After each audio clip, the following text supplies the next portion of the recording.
नमस्कार दोस्तों, एक बार फिर से स्वागत है आपका अपने YouTube channel ready to compete में।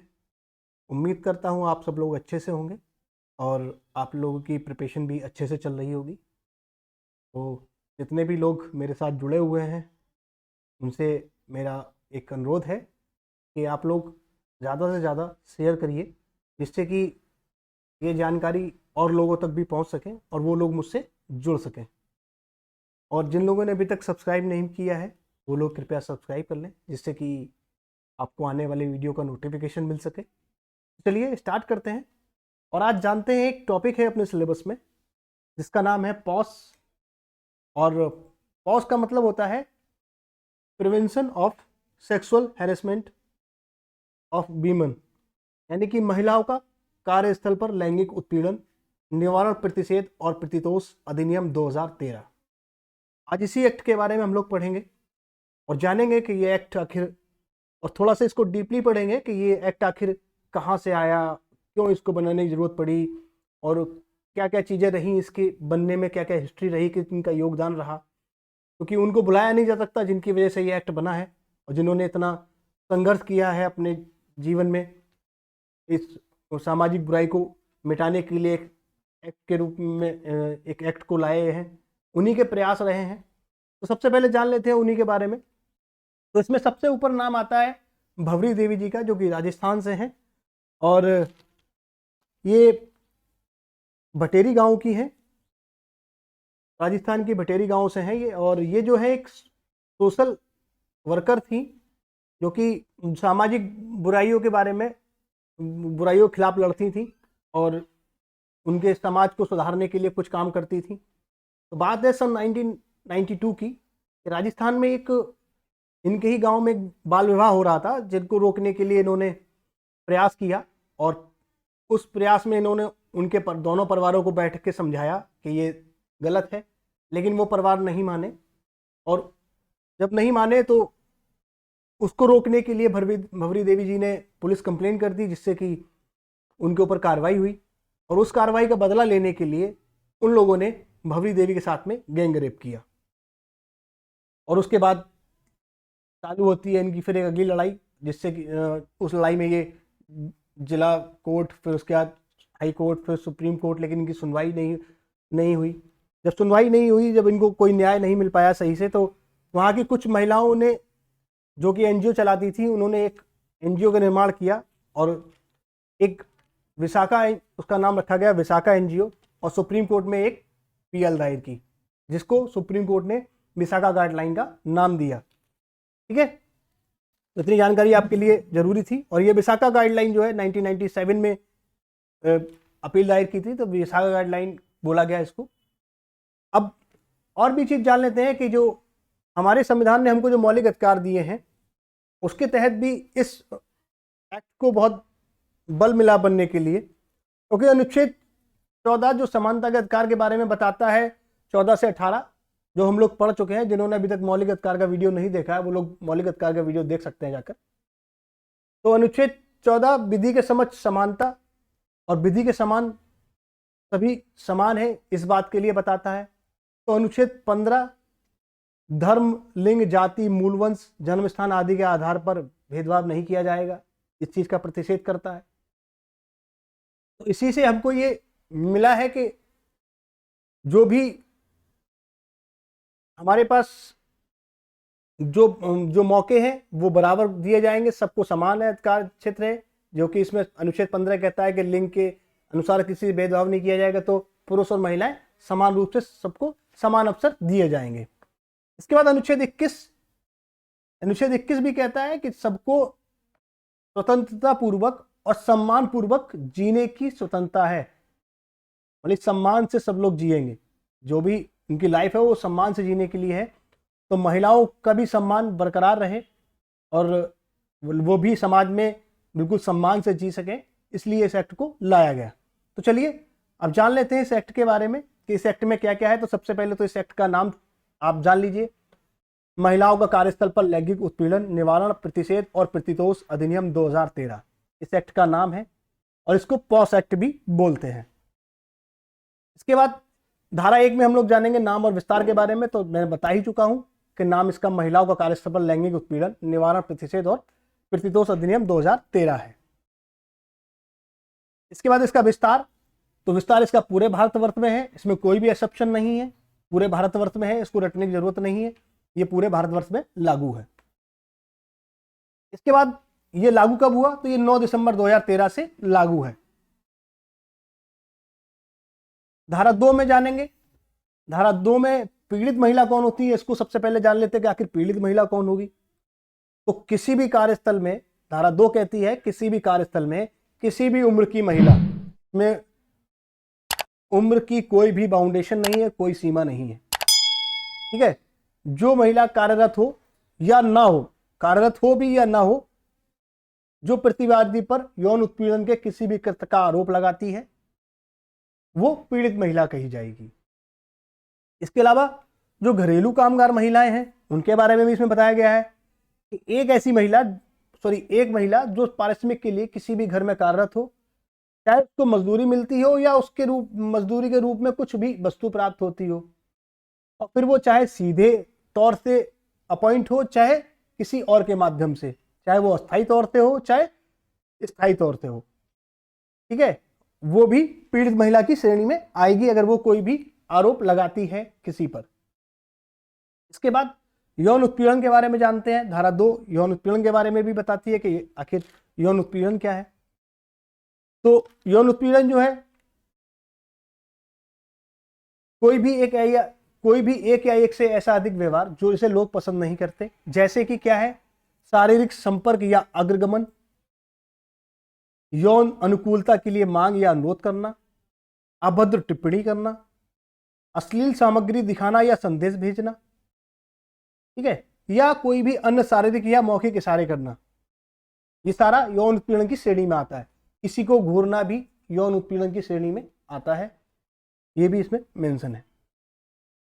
इसके बाद यही धारा हमको कार्यस्थल के बारे में भी बताती है कि कार्यस्थल के बारे में मैं आपको बता दूं, कोई भी विभाग या संगठन, उपक्रम, संस्था, कार्यालय या कोई भी निजी उपक्रम का कोई भी स्थल हो सकता है, चाहे वहां वो किसी का घर भी हो सकता है, इस बारे में भी बताया गया, किसी का घर भी हो सकता है, कोई भी स्थल हो सकता है जहां इस तरीके का कोई कृत्य होता है। तो इसमें कार्यस्थल का भी कोई बाउंडेशन नहीं है, कार्यस्थल भी के लिए भी सारे कार्यस्थलों को इसमें समेटा गया है। इसके बाद धारा 3 कहती है कि यौन उत्पीड़न की रोकथाम के बारे में, कि कोई भी किसी भी महिला का किसी भी स्थल पर या किसी भी कार्यस्थल पर किसी भी तरीके से यौन उत्पीड़न नहीं किया जाएगा, चाहे वो किसी दबाववश किया जा रहा हो, चाहे वो किसी धमकी से या उसको बहला फुसला कर किया जाए, ऐसा कोई भी कृत्य नहीं किया जाएगा जिससे उसका यौन उत्पीड़न होता है। इस चीज का धारा 3 जो है प्रतिषेध करती है। इसके बाद धारा 4 को देखेंगे कि अगर ये सब कुछ हो जाता है और अगर ये घटना अगर हो जाती है तो इसके लिए फिर क्या प्रावधान है। जब ये घटना हो जाती है तो इसके लिए धारा 4 में प्रावधान है कि आंतरिक प्रवाद समिति का गठन किया जाए। तो सभी नियोजक को आंतरिक प्रवाद समिति गठन करने का आदेश धारा 4 देती है और उसमें बताती है कि नियोजक प्रवाद समिति का गठन करेगा और इसके लिए लिखित में आदेश जारी करेगा। भाई जो भी नियोजक होगा वो इसके लिए आंतरिक प्रवाद समिति का गठन करेगा और इस समिति को का जो गठन करने का आदेश है वो लिखित में जारी करेगा, मुंह से कहने से कुछ नहीं होगा, ओरल नहीं कहा जाएगा, लिखित में आदेश किया जाएगा। और प्रत्येक प्रशासनिक इकाई के लिए अलग अलग आंतरिक प्रवाद समिति का गठन किया जाएगा। जो भी प्रशासनिक इकाइयां हैं उनके लिए अलग अलग आंतरिक प्रवाद समिति का गठन किया जाएगा। अब इसमें सदस्य कौन कौन से होंगे, मेंबर कौन कौन से होंगे, इनके बारे में जान लेते हैं। तो मेंबर के लिए सबसे पहली कंडीशन ये दे रखी है कि जो भी पीठासीन अधिकारी होगा, जो भी प्रिसाइडिंग ऑफिसर होगा इसका, वो कर्मचारियों में से, जो भी कार्यस्थल है उसी के कर्मचारियों में से एक वरिष्ठ महिला होगी, जो वरिष्ठ स्तर पर हो वो महिला होगी। लेकिन अगर कोई भी महिला उपलब्ध नहीं है इस टाइप की, तो उसके लिए फिर अलग से जो बाहर की संस्थाएं हैं उनसे कोई वरिष्ठ महिला को चुना जा सकता है, ठीक है, कोई भी एनजीओ से चुना जा सकता है। इसके बाद दूसरी कंडीशन इसमें है कि सदस्यों में से 2 सदस्य ऐसे होंगे जो महिलाओं के लिए प्रतिबद्ध होंगे या जिनके पास सामाजिक कार्य करने का अनुभव होगा और या उनके पास कानूनी ज्ञान हो। तो 2 सदस्य तो ऐसे रखे जाएंगे। इसके बाद गैर सरकारी संगठनों या महिलाओं के लिए प्रतिबद्ध संघों में से एक सदस्य यौन उत्पीड़न के संबंधित मुद्दों से परिचित होना चाहिए, ठीक है। और एक सदस्य ऐसा भी हो जो कानूनी ज्ञान को वो ये इसके लिए बता ही चुके हैं। और उसमें लास्ट है कि मनोनीत कुल सदस्यों में से कम आधे सदस्य महिलाएं होनी चाहिए। ये भी बाउंडेशन है कि जो भी आंतरिक प्रवाह समिति का गठन होगा उसमें जो भी कुल संख्या रहेगी सदस्यों की, उसमें से आधी सदस्य कैसी होनी चाहिए, महिलाएं होनी चाहिए, ठीक है। चलिए इसके बाद चलते हैं धारा 5 में। तो धारा 5 को देख लेते हैं। धारा 5 में क्या है? तो धारा 5 में है कि उपयुक्त सरकार इस अधिनियम के लिए ये शक्ति का प्रयोग कर सकती है और इसके लिए एक जिला मजिस्ट्रेट या अतिरिक्त जिला मजिस्ट्रेट या कलेक्टर को अधिकारी के रूप में अधिसूचित कर सकती है, ठीक है। धारा 5 बोलती है कहां पर? वहां पर धारा 6 बताती है इसके बारे में कि जहां 10 से कम कर्मचारी हैं, जहां 10 से कम कर्मचारी हैं वहां पर आंतरिक समिति का गठन तो नहीं किया जा सकता, इसलिए वहां पर क्या बनेगा? वहां एक स्थानीय समिति का गठन होगा जिसके लिए जो भी सरकार है वो धारा 5 के अनुसार उस समिति का गठन करेगी। या फिर शिकायत कोई नियोक्ता के खिलाफ है कि जो नियोजक है उसके खिलाफ भी कोई शिकायत है, तो उसमें भी कौन जांच करेगा? मजिस्ट्रेट उस समिति का गठन करेगा, ऊपर धारा 5 में जैसा दे रखा है, ठीक है। इसके बाद धारा 7 को देख लेते हैं कि धारा 7 में क्या है। तो धारा 7 में है स्थानीय समिति की संरचना, कार्यकाल, नियम और शर्तें। जो भी कलेक्टर के द्वारा या जिलाधिकारी के द्वारा जो भी स्थानीय समिति का गठन किया जाएगा उसकी संरचना क्या होगी, उसका कार्यकाल क्या होगा और उसकी नियम और शर्तें क्या क्या होंगी, इस बारे में जानेंगे। तो सबसे पहले सामाजिक कार्यों के क्षेत्र में प्रतिष्ठित महिलाओं में से एक नौमित अध्यक्ष होगा, जैसा कि हम लोग पिछली धाराओं में भी देख के आए हैं कि उसमें भी यही मेंशन था। एक प्रतिष्ठित महिला होगी जो कि अध्यक्ष के रूप में नौमित होगी। उसके बाद एक सदस्य जिला स्तर पर या ब्लॉक स्तर पर या तालुका स्तर पर या वार्ड स्तर पर, ठीक है, या नगर पालिका स्तर पर जो महिला हो उसको चुना जाएगा, महिला सदस्य को। और दो सदस्य ऐसे होंगे जिनमें से कम एक महिला होगी और जिसका चयन जो महिलाओं के लिए प्रतिबद्ध हो और जो महिलाओं की इन सब मामलों की जानकार हो, ठीक है, जैसे लिखा है मैंने, यौन उत्पीड़न से संबंधित मुद्दों से परिचित हो। तो इस तरीके की एक महिला कम से कम उन 2 सदस्यों में रखी जाएगी। इसके बाद एक सदस्य कानूनी ज्ञान से होना चाहिए, वकील भी हो सकता है, ये यहाँ प्रावधान है। इसके बाद एक कंडीशन और है इसमें कि सदस्यों में से एक महिला अनुसूचित जाति या अनुसूचित जनजाति या पिछड़ा वर्ग अथवा अल्पसंख्यक समुदाय से होनी चाहिए, ठीक है। तो इस तरीके से स्थानीय समिति की ये संरचना है और ये मेंबर है इसमें। इसके बाद धारा 8 की बात करते हैं। तो धारा 8 में अनुदान लेखा परीक्षा है कि जो ये समितियां बनेंगी इनके लिए जो अनुदान दिया जाएगा और उनका जो समय समय पर ऑडिट होगा, तो ये सब धारा 8 में मेंशन है अनुदान लेखा परीक्षा के बारे में। इसके बाद धारा 9 में यौन उत्पीड़न की शिकायत के बारे में है कि यौन उत्पीड़न की शिकायत किसी भी पीड़ित महिला को घटना की तारीख से 3 माह की अवधि के भीतर आंतरिक समिति या स्थानीय समिति को लिखित रूप में करनी होगी। लेकिन अगर महिला किसी दबाववश या शारीरिक अक्षमता के कारण लिखित शिकायत नहीं कर पाती है तो समिति को चाहिए कि वो उसकी सहायता करेगा और उसकी शिकायत को दर्ज कराएगा, ठीक है। अब इसके बाद जान लेते हैं धारा 10 में कि इस सब प्रकरण होने के बाद में अगर कोई गुंजाइश बचती है, धारा 10 में बताती है कि सुलह और समझौते के लिए कि अगर कोई गुंजाइश है कि सुलह और समझौता हो सकता है तो जांच शुरू होने से पहले सुलह या समझौता कराया जा सकता है। लेकिन इसकी शर्त यह है कि इसके लिए कोई भी प्रलोभन दिया जाएगा तो वो उसका आधार पैसा नहीं होना चाहिए, कि अगर कोई भी लालच दिया जाता है पीड़ित महिला को तो उसका आधार पैसा नहीं होना चाहिए, ठीक है। उसके अलावा सुलह या समझौता हो सकता है, माफी मांग ले और पीड़ित महिला राजी हो जाए कि ठीक है मैंने इसको माफ किया, तो ये भी एक सुलह समझौता के कैटेगरी में आता है। जांच शुरू होने से पहले ये सारे काम किए जा सकते हैं, लेकिन इसका मतलब ये नहीं है कि आप 10 लाख ले लो और शांत हो जाओ, तो ये चीजें इसमें नहीं हो सकती हैं। धारा 11 में प्रतिवादी लागू सेवा नियमों प्रावधानों के अनुसार जांच करेगी, ठीक है। और यदि घरेलू कामगारों के मामले में जो प्रतिवादी के खिलाफ जो भी सेवा नियम होंगे उनके प्रावधानुसार शिकायत की जांच करेगी स्थानीय समिति या आंतरिक समिति।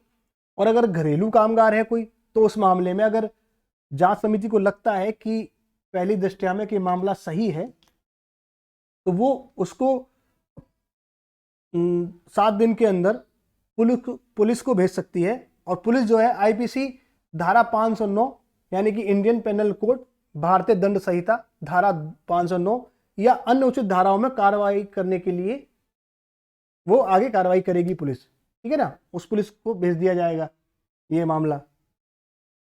इसके बाद धारा 12 में जांच के लंबित दौरान कार्रवाई के बारे में बताया गया है कि जिस दौरान जांच लंबित है और जांच हो रही है, उस दौरान पीड़ित महिला या प्रतिवादी को किसी अन्य कार्यस्थल पर स्थानांतरित कर दें या फिर उसको 90 दिन की छुट्टी प्रदान कर दें। ये धारा 12 बताती है, जिससे कि कोई भी जांच में इंटरफेयर ना हो सके। इसके बाद धारा 13, जांच पूरी होने के बाद 10 दिनों के भीतर रिपोर्ट नियोजक या जिलाधिकारी को सौंप दी जाएगी, ठीक है। धारा 14, मिथ्या या द्वेषपूर्ण शिकायत और मिथ्या साक्ष्य के लिए बताती है कि अगर कोई भी महिला किसी पर दुर्भावनापूर्ण या द्वेषपूर्ण तरीके से किसी पर कोई आरोप लगाती है और उसने वो आरोप नहीं किया है, और जांच समिति अगर ये पाती है कि हाँ ये चीज़ सही है कि महिला ने जो भी आरोप लगाए हैं वो बिल्कुल गलत हैं और उन्होंने जलन की भावना से ऐसे आरोप लगाए हैं, तो समिति जो है महिला के खिलाफ कार्रवाई करने के लिए आदेश दे सकती है। इसके लिए भी सिफारिश वो कर सकती है कि महिला पर कोई कार्रवाई की जाए, जो भी उचित कार्रवाई होगी उसके लिए उसको वो प्रेषित कर सकती है। इसके बाद धारा 15 को जानेंगे, जिसमें क्षतिपूर्ति के निर्धारण के बारे में बताया गया है कि अगर ये सब कुछ हो जाता है तो समिति इसकी जांच करने में सत्यता पाई जाती है तो फिर उसके बाद क्षतिपूर्ति देने के लिए क्या करेगी। तो क्षतिपूर्ति का निर्धारण करने के लिए जो भी पीड़ित महिला है उसकी दशा देखी जाएगी, क्या है, उसके करियर पर क्या प्रभाव पड़ा है, उसकी सामाजिक रेपुटेशन है उस पर क्या प्रभाव पड़ा है, या उसकी जो शारीरिक कंडीशन है उस पर क्या प्रभाव पड़ा है। इन सबको देखते हुए समिति एक उपयुक्त क्षतिपूर्ण का निर्णय दे सकती है। और क्षतिपूर्ति की जो भी राशि होगी वो या तो एक मुश्त दी जाएगी या फिर किस्तों में भी दी जा सकती है। धारा 16 शिकायत और पूछताछ की कार्रवाई की सामग्री को प्रकाशित करने पर निषेध करती है। यानी कि अगर जो भी शिकायत हुई है या जो भी पूछताछ करी जा रही है या जो भी कार्रवाई हो रही है उसकी कोई भी जानकारी, कोई भी इंफॉर्मेशन या कोई भी सामग्री कहीं भी प्रकाशित नहीं की जा सकती, यानी कि किसी को नहीं दिखाया जा सकता। यानी कि ये पूरी तरीके से गोपनीय रहेगी और ये भी नहीं बताया जाएगा कि इस महिला ने इनके खिलाफ शिकायत की है। जांच होगी और वो सब सार्वजनिक नहीं की जाएगी। यहाँ तक कि जन सूचना अधिकार 2005 के तहत भी ऐसी कोई भी कार्रवाई की जानकारी नहीं दी जा सकती।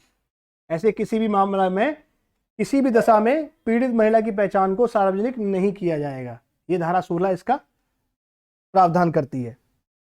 इसके बाद धारा 17 में अगर धारा 16 का कोई उल्लंघन करता है तो उसमें सजा का प्रावधान है। और धारा 18 में अपील का प्रावधान है। और धारा 19 में नियोजक का दायित्व। नियोजक का क्या दायित्व है? तो नियोजक का दायित्व है कि वो सुरक्षित कार्य वातावरण का निर्धारण करे और इस एक्ट के बारे में जो भी दृश्य स्थान है आपके प्रेमिसेस में उन पर उनको डिस्प्ले करे और इनको सबको अवेयर करे। जितने भी आपके यहाँ कर्मचारी हैं उनको जागरूक करे कि ये इसमें दंड प्रावधान है और इस तरीके की कोई हरकत ना की जाए। तो इन चीज़ों के लिए एक वॉल पेंटिंग वगैरह या कुछ भी बैनर वगैरह वो यूज कर सकते हैं। ये नियोजक का दायित्व है। और शिकायत से निपटने के लिए समिति को सुविधाएं भी प्रदान करें और सहयोग भी प्रदान करें, ये भी नियोजक का दायित्व है। धारा 26 को देखेंगे। धारा 26 में दंड प्रावधान है, जिसमें कि बताया गया है कि अधिनियम में उल्लेखित किसी भी प्रावधान का उल्लंघन करने पर या समिति का सहयोग न करने पर 50,000 रुपये तक का जुर्माना लगाया जा सकता है और अपराध दोहराने की दिशा में जुर्माना दुगना कर दिया जाएगा, जिसकी अधिकतम सीमा 1 लाख तक हो सकती है। और धारा 29 में समुचित सरकार को नियम बनाने की शक्ति प्राप्त है। धारा 29 में समुचित सरकार को नियम बनाने की शक्ति प्राप्त है। समुचित सरकार से अगर अभी भी आप लोग ना समझ पाए हो, मैंने हर वीडियो में हर लॉ में बताया है कि समुचित सरकार क्या होता है, तो फिर समझ लीजिए। समुचित सरकार से मतलब है कि अगर कोई भी ऐसा कार्य क्षेत्र है जो कि जो भी किसी राज्य के अंतर्गत आता है, जैसे कि कोई इंडस्ट्री लगी है और वो किसी राज्य के अधीन आती है और वो कार्य क्षेत्र राज्य का है, तो उसमें जो भी सरकार नियम बनाएगी वो कौन बनाएगी? राज्य सरकार बनाएगी। और अगर वो कार्य क्षेत्र सेंट्रल गवर्नमेंट के अधीन आता है तो वहां कौन सी गवर्नमेंट नियम बनाएगी?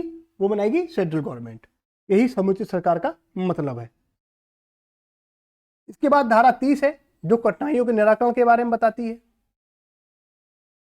तो उम्मीद करता हूं गाइस आप लोगों को पसंद आया होगा, और जिन लोगों ने अभी तक सब्सक्राइब नहीं किया है वो लोग कृपया करके सब्सक्राइब कर लें, और अगर पसंद आया हो तो लाइक भी करें और ज़्यादा से ज़्यादा लोगों को शेयर करें जिससे कि सबके पास जानकारी पहुंच सके। तो चलिए मिलते हैं नेक्स्ट वीडियो में, जुड़े रहिए रेडी टू कम्पीट से। नमस्कार।